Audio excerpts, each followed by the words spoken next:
ईट येथील जिल्हा परिषदेची शाळा 1150 विद्यार्थी या शाळेत शिक्षण घेत आहेत।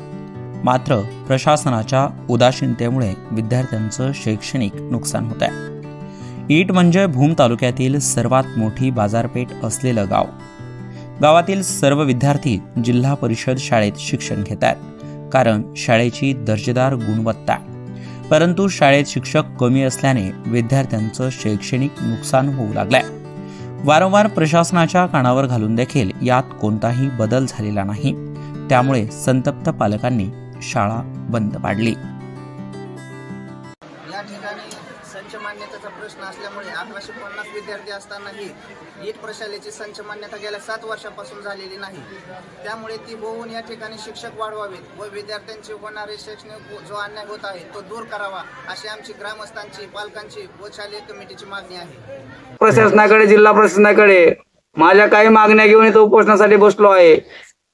त्या मागण्यामध्ये प्रामुख्याने मागील 2 वर्षापासून आंधळे सर या शाळेवरती कार्यरत असताना सतत 2 वर्षे गैरहजर आहेत। त्यामुळे विद्यार्थ्याचं नुकसान होत आहे। त्या अनुषंगानं प्रशासनानं त्यांची कुठेतरी बदली करून त्यांच्या जागी कायमस्वरूपी कार्य दुसरा माणूस करावा।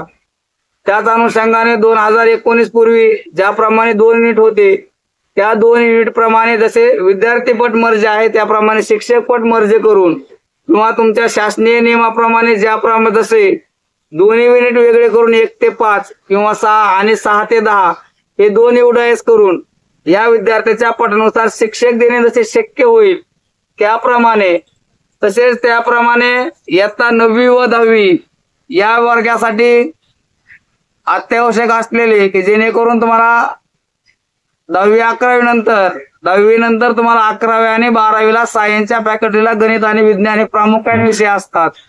या विषयाला आपल्या शाळेमध्ये कायमस्वरूपी शिक्षक नाही।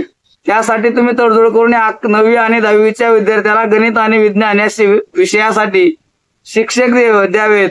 या काही प्रमुख मागण्या घेऊन मी पत्रव्यवहार करूनही त्यांनी कटला पाठपुरावा करून शिक्षक न दिल्यामुळे जिल्हा परिषदच्या धाराशिवच्या प्रांगणात न बसता जिल्हा परिषद शाळा ईटच्या ज्या शाळेची दुरावस्था या प्रशासनाने केली आहे, त्या प्रशासनानं आमची झालेली विद्यार्थ्याची परहड याच प्रांगणात येऊन मिटवावी। या अनुषंगाने जिल्हा परिषद ईटच्या शाळेवरती मी बेमुदत आमरण उपोषणासाठी बसलो आहे। तर शाळेची संच मान्यता करावी, शाळेसाठी तात्काळ शिक्षक देण्यात यावेत, रिक्त पदे तात्काळ भरण्यात यावीत यासह अनेक मागण्यांसाठी गेल्या 2 दिवसांपासून ईट येथील ग्रामस्थ सयाजीराजे हुंबे हे उपोषणाला बसलेत।